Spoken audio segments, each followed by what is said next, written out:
Assalamualaikum warahmatullahi wabarakatuh. Perkenalkan, nama saya Kusilatul Badri Hasan, NIM E20193133, Prodi Akuntansi Syariah 3, Fakultas Ekonomi dan Bisnis Islam. Di sini saya akan sedikit menanggapi penjelasan dari Bapak dosen Abdul Wadud Nafis, LSMEI, selaku dosen pengampu mata kuliah pengantar ekonomi makro Islam. Saya akan menjelaskan sedikit tentang konsep-konsep dasar ekonomi Islam. Karena sebagai umat Islam, kita penting untuk memahami salah satu ajarannya, yaitu tentang konsep berekonomi. Kenapa kita harus mempelajari? Karena di dunia ini yang kita ketahui, ekonomi itu ada dua aliran, yaitu kapitalis dan sosialis. Kemudian kita sebagai umat Islam harus bisa memahami dan mempelajari tentang apa ekonomi Islam itu sendiri. Ilmu ekonomi sudah saya jelaskan pada video kemarin, tetapi saya hanya ingin menambahkan, ilmu ekonomi adalah ilmu yang membahas dan mempelajari perilaku dan tingkah laku manusia dalam memenuhi kebutuhannya. Sedangkan ekonomi Islam adalah sebuah ilmu yang membahas dan mempelajari tentang tingkah laku ataupun perilaku manusia dalam memenuhi kebutuhannya untuk mencapai falah. Falah itu diartikan sebagai kebahagiaan yang berdasarkan prinsip-prinsip dan nilai-nilai Al-Quran, As-Sunnah, dan Ijma' dan juga Qiyas. Selanjutnya, perbedaan ekonomi Islam, ekonomi kapitalis, dan ekonomi sosialis. Ekonomi Islam ini bersumber dari ajaran Islam, ajaran Al-Quran, As-Sunnah, Ijma' dan Qiyas.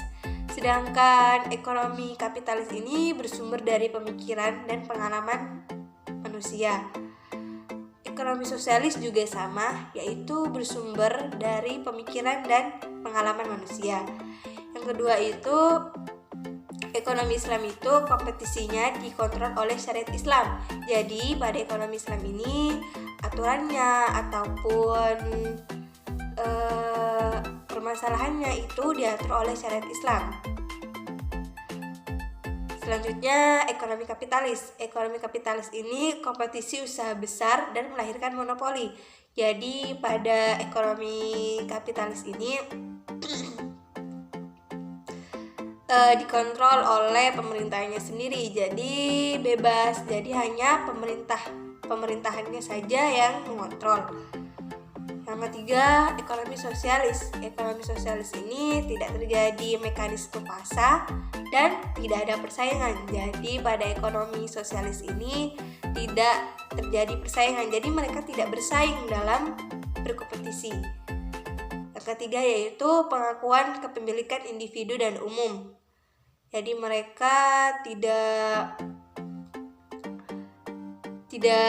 mereka hanya mengaku secara umum ataupun individu hak milik mereka. Sedangkan ekonomi kapitalis, pengakuan kepemilikan individu secara bebas. Jadi mereka itu bebas untuk memilih ataupun untuk memilah itu bebas.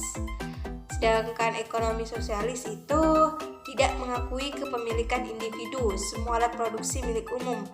Jadi pada ekonomi sosialis ini mereka tidak mengakui kepemilikannya itu individu, mereka hanya mengakui kepemilikan mereka itu umum. Jadi itu saja 3 contoh perbedaan antara ekonomi Islam, ekonomi kapitalis, dan ekonomi sosialis yang saya ambil dari penjelasan beliau. Selanjutnya, sumber hukum ekonomi Islam. Adapun sumber hukum ekonomi Islam ada 4. Yang pertama itu Al-Quran, yang kedua itu As-Sunnah, dan yang ketiga itu Al-Ijma', dan yang terakhir itu Al-Qiyas. Selanjutnya, dasar-dasar ekonomi Islam. Dasar-dasar ekonomi Islam pertama yaitu Tauhid. Tauhid yaitu keesaan Allah, yaitu Allah itu esa, Allah itu satu, dan tiada Tuhan lagi selain Allah. Jadi ekonomi Islam itu berpegang teguh tentang ajaran Allah SWT. Yang kedua, as-siddiq dan amanah. As-siddiq dan amanah itu artinya jujur dan tanggung jawab. Jadi pada ekonomi ini kita harus bersikap jujur terhadap pembeli ataupun terhadap penjual, dan kita harus bertanggung jawab apabila terjadi kesalahan dalam penjualan ataupun pembelian. Yang ketiga, mengakui hak milik individu dan umum. Jadi ekonomi ini kita mengaku hak milik kita ataupun milik umum. Yang keempat, adil. Adil dalam menjual, adil dalam membeli, dan adil dalam memberi. Jadi ekonomi Islam ini kita harus berbuat adil. Adil harus ketika kita menjual barang, ataupun ketika kita membeli barang, ataupun ketika kita memberi sesuatu kepada orang lain, kita harus bersikap adil. Yang kelima, at-tawazun, yaitu keseimbangan.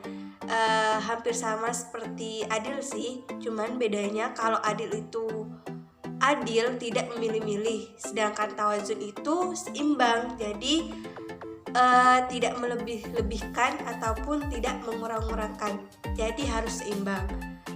Yang keenam, at-ta'awun, yaitu tolong-menolong. Ekonomi Islam ini sifatnya harus tolong-menolong, jadi ketika ada orang yang kesusahan dalam ekonomi, kita harus menolong. Jadi sebagai umat muslim kita harus saling tolong menolong, dan itu juga diajarkan dalam Al-Quran. Selanjutnya, prinsip-prinsip ekonomi Islam bebas dari maghrib. Maghrib itu singkatan dari maisir, goror, dan riba, yang mana ketiga golongan itu diartikan sebagai bunga. Jadi dalam ekonomi Islam ini kita tidak dianjurkan untuk mengambil riba ataupun menggoror ataupun maisir sesuatu barang. Jadi ekonomi Islam ini pegang teguh tentang ajaran Islam, karena di ajaran Islam riba, goror, dan maisir itu tidak boleh. Jadi prinsip-prinsip ekonomi Islam itu tidak dianjurkan untuk mengambil riba ataupun yang lainnya. Jadi kesimpulannya itu prinsip-prinsip ekonomi Islam tuh harus bebas dari maisir, goror, dan riba, karena itu merupakan larangan yang sangat besar untuk kita. Jadi ketika kita menjual barang, kita tidak boleh mengambil uang lebih dari penjualan tersebut, karena itu merupakan riba. Dan poin yang terakhir yaitu karakteristik ekonomi Islam. Yang pertama, ekonomi Islam terikat dengan akhlak, syariat, dan akidah. Yang kedua, harta kepunyaan Allah dan manusia sebagai khilafah. Jadi semua harta milik kita itu hanya milik Allah, dan kita sebagai manusia hanya bisa mempergunakannya secara baik. Yang ketiga, larangan maisir, goror, dan riba. Seperti yang saya sudah jelaskan tadi, bahwa goror, riba, dan maisir itu adalah larangan terbesar yang sangat tidak dianjurkan di dalam ekonomi Islam ini. Yang keempat, keadilan dan keseimbangan dalam melindungi kepentingan individu dan masyarakat. Jadi kita sebagai umat muslim, kita harus adil dan seimbang dalam memilih barang ataupun memberi barang. Jadi kita harus adil dan juga seimbang. Yang kelima, keseimbangan antara kerohanian dan kebendaan. Dan yang keenam, bimbingan konsumsi. Yang ketujuh, petunjuk investasi. Jadi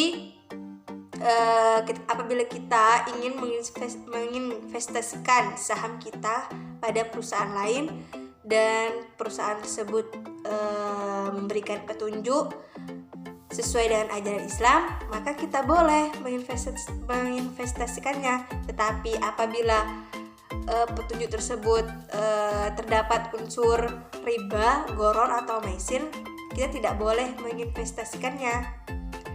Dan yang terakhir, zakat. Jadi itu saja penjelasan dari saya. Apabila ada kesalahan dalam memberikan penjelasan, mohon maaf. Assalamualaikum warahmatullahi wabarakatuh.